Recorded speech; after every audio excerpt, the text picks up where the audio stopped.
Get ready for the countdown. 10, 9, 8, 7, 6, 5, 4, 3, 2, 1, 0.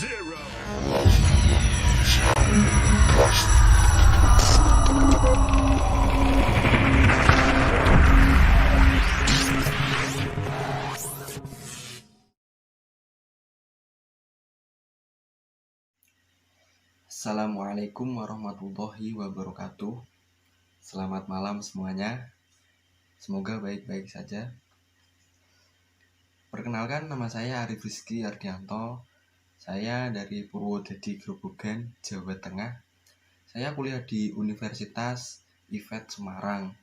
Terus di sini saya akan membuat video penjelasan tentang kurikulum Merdeka Belajar, ya, Kampus Merdeka.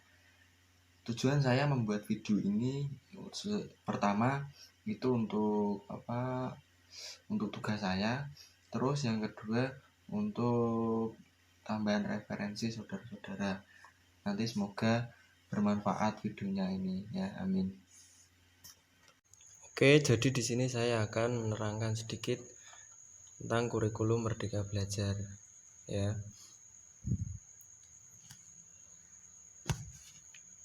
Jadi pengertian kurikulum Merdeka Belajar menurut Mas Kemendikbud atau Pak Nadiem Makarim, Merdeka Belajar merupakan kemerdekaan berpikir. Ya, yang dimaksud adalah memberi kebebasan dan otonomi kepada lembaga pendidikan dan merdeka dari birokratisasi. Dosen dibebaskan dari birokrasi yang berbelit serta mahasiswa diberikan kebebasan untuk memilih bidang yang mereka sukai. Itu tadi, ya, pengertian sedikit tentang kurikulum Merdeka Belajar. Terus selanjutnya, ya, ada konsepnya. Apa konsepnya? Konsep belajar merdeka tentunya bertujuan untuk memberikan keleluasaan kepada mahasiswa untuk belajar di luar kampus. Konsep tersebut terus dikembangkan oleh Kemendikbud sebagai upaya untuk mendapatkan calon pemimpin masa depan yang berkualitas. Jadi para penonton sekalian, ya, intinya itu kan demi masa depan siswa Indonesia, juga kemajuan negara Indonesia. Terus ada lagi, apa itu kampus merdeka? Jadi kampus merdeka pada dasarnya menjadi sebuah konsep baru yang membiarkan mahasiswa mendapatkan kemerdekaan belajar di perguruan tinggi. Konsep ini pada dasarnya menjadi sebuah lanjutan dari sebuah konsep yang sebelumnya, yaitu Merdeka Belajar yang tadi, ya. Terus ini merupakan sebuah implementasi dari visi misi yang dimiliki oleh Presiden Joko Widodo guna menciptakan adanya SDM yang lebih unggul.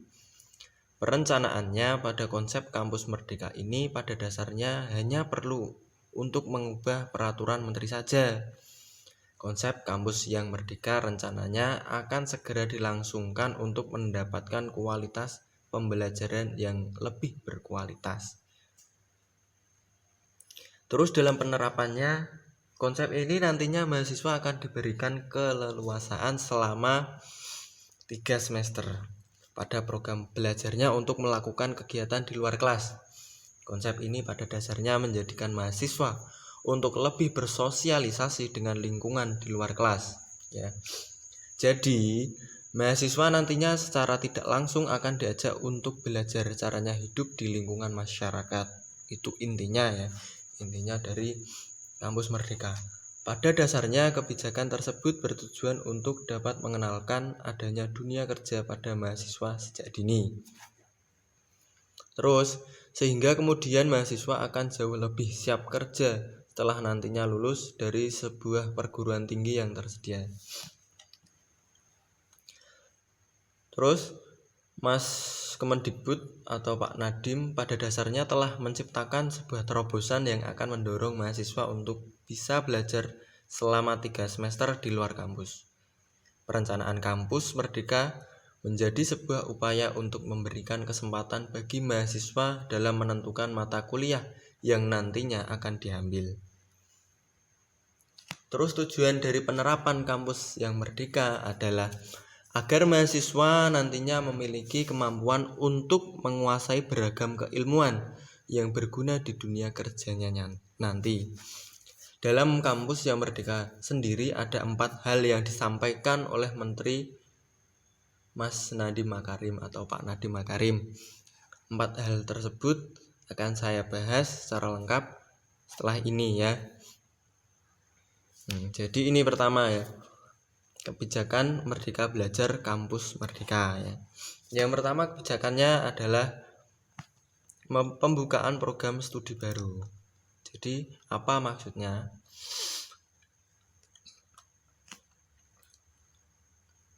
Bapak Nadiem Makarim menetapkan kebijakan lain yang akan ditetapkan kepada setiap perguruan tinggi, baik itu PTN ataupun PTS. Kebijakan ini berkaitan dengan otonomi bagi setiap perguruan tinggi, baik PTN ataupun PTS, untuk membuka atau mendirikan sebuah program studi yang baru. Otonomi pendirian prodi atau program studi baru nantinya akan diberikan jika sebuah PTN atau PTS telah memiliki akreditasi A ataupun B. Jadi yang dimaksud itu adalah membuka prodi baru atau program studi baru itu juga ada syaratnya. Salah satunya universitas atau perguruan tinggi itu sudah memiliki akreditasi A ataupun B. Terus selanjutnya Pak Nadiem melanjutkan bahwa hak otonomi tersebut diberikan jika telah melakukan kerjasama dengan organisasi atau universitas yang masuk pada QS Top World University. Dalam penetapan kebijakan ini ada pengecualian pada program pendidikan dan juga bidang kesehatan. Oke ya, itu tadi pembukaan program studi baru. Terus yang kedua, sistem akreditasi perguruan tinggi.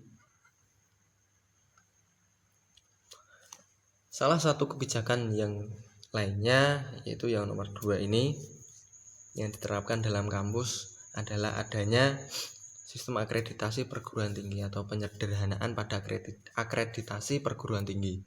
Kebijakan ini berkaitan dengan program reakreditasi yang pada dasarnya bersifat otomatis untuk semua peringkat dan juga bersifat sukarela bagi perguruan tinggi. Pada dasarnya, dalam penerapan kampus yang merdeka, kedepannya akreditasi tetap berlaku selama 5 tahun dan bisa diperbaharui secara otomatis.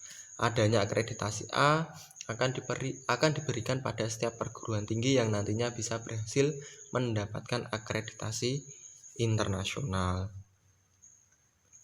Terus yang nomor 3 kebijakannya adalah perguruan tinggi negeri badan hukum.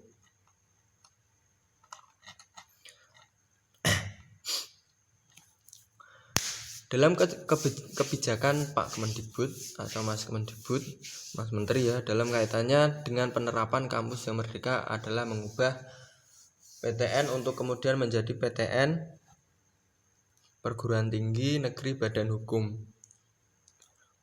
Perguruan tinggi negeri adalah sebuah perguruan tinggi negeri dengan status sebagai satuan kerja. Satker satuan kerja ya, di mana di dalamnya terdapat layanan umum yang tersedia. Perubahan tersebut dilakukan dengan mengubah perguruan tinggi negeri satuan kerja menjadi perguruan tinggi negeri dengan kekuatan badan hukum. Perubahan ini yang dilakukan pada penerapan kampus merdeka tersebut dikarenakan tuntutan yang ada saat ini telah bergerak dengan sangat cepat. PTNBH atau Perguruan Tinggi Negeri Badan Hukum nantinya dipastikan akan dimiliki oleh semua kampus agar dapat berkompetisi di panggung dunia maya.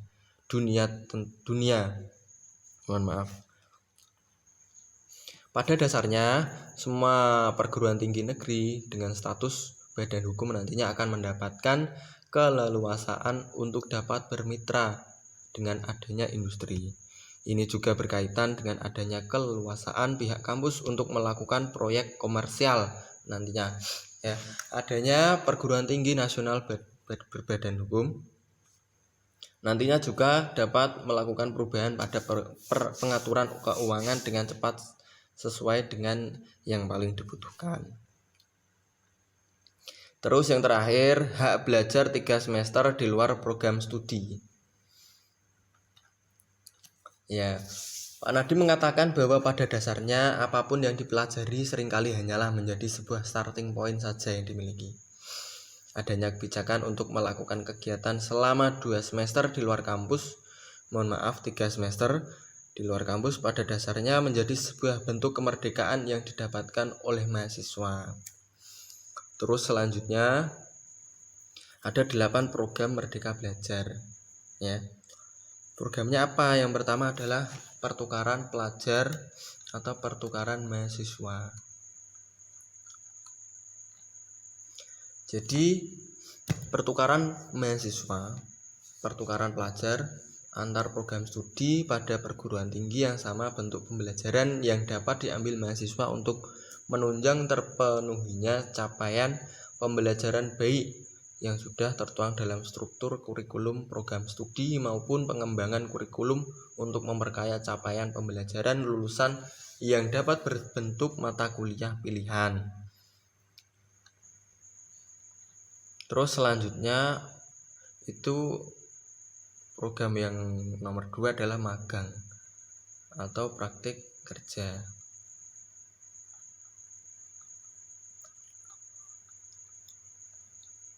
Jadi ya, apa itu? Selama ini mahasiswa itu kurang mendapat pengalaman kerja di industri atau di dunia profesi nyata sehingga kurang siap bekerja.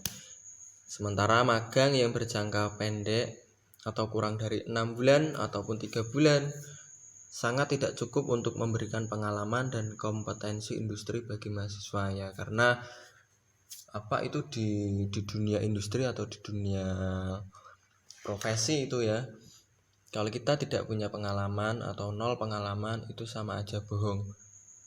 Jadi di sana kita dituntut untuk bekerja. Kalau kita tidak punya pengalaman, terus gimana kita kerjanya?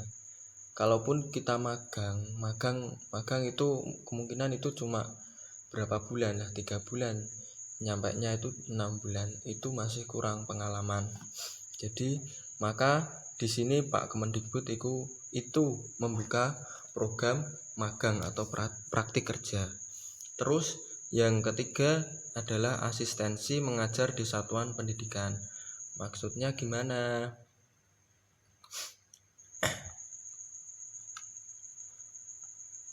Terus maksudnya gini, kualitas pendidikan dasar dan menengah di Indonesia masih sangat rendah. Jumlah satuan pendidikan di Indonesia sangat banyak dan beragam permasalahan, baik satuan pendidikan formal, non-formal maupun informal. Kegiatan pembelajaran dalam bentuk asistensi mengajar dilakukan oleh mahasiswa di satuan pendidikan seperti sekolah dasar, sekolah menengah, ataupun atas. Sekolah tempat praktek mengajar dapat berada di lokasi kota maupun di daerah terpencil. Tujuannya terus apa tujuannya? Satu, tujuannya memberikan kesempatan bagi mahasiswa yang memiliki minat dalam bidang pendidikan untuk turut serta mengajarkan dan memperdalam ilmunya dengan cara menjadi guru di satuan pendidikan. Yang kedua, membantu meningkatkan pemberatan kualitas pendidikan serta relevansi pendidikan dasar dan menengah dengan pendidikan tinggi dan berkembangnya zaman.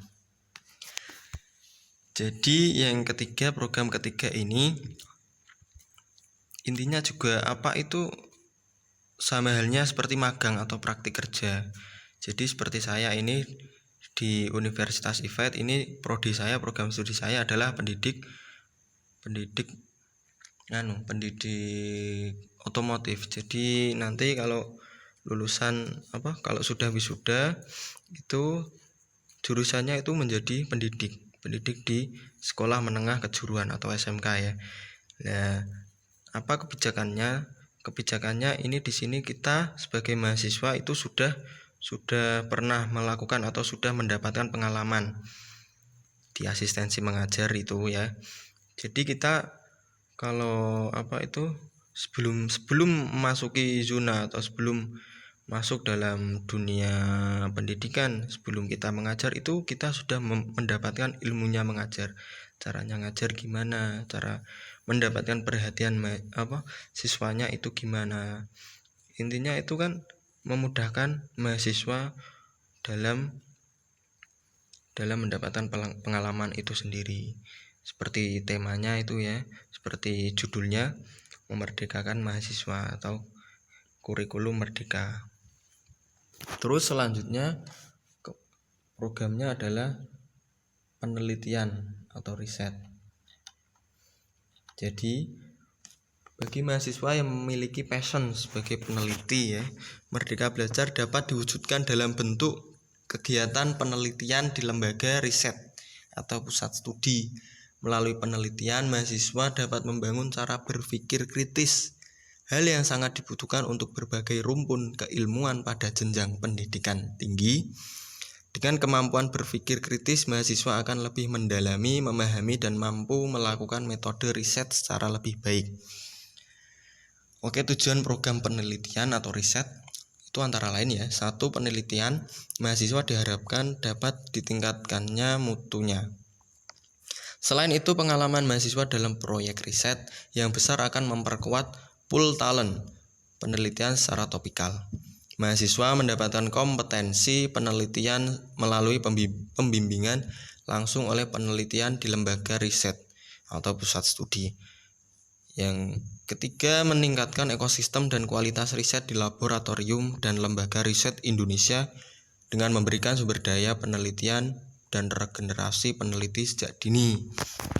Jadi kebijakannya atau program kerja yang nomor 4 ini adalah mahasiswa itu diberikan keleluasaan untuk yang hobinya, yang passionnya itu jadi peneliti, itu diberi keleluasaan untuk belajar meneliti sejak dini. Jadi nantinya kalau sudah wisuda, sudah lulus dari perguruan tinggi, itu dia sudah mendapatkan pengalamannya. Terus yang kelima, program Merdeka Belajar itu adalah proyek kemanusiaan. Jadi Indonesia banyak mengalami bencana alam, baik berupa gempa bumi, erupsi Gunung Merapi, ya, terus apalagi banjir, terus apalagi ya, tanah longsor, terus kemiskinan itu bukan bencana alam ya, maaf ya. Pelibatan mahasiswa selama ini bersifat voluntary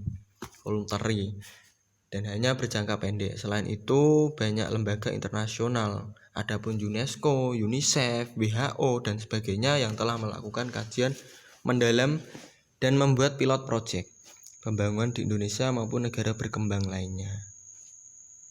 Mahasiswa yang jiwa mudanya itu mahasiswa dengan jiwa muda, kompetensi ilmu, dan minatnya dapat menjadi foot soldier dalam proyek-proyek kemanusiaan dan pembangunan lainnya baik di Indonesia maupun di luar negeri.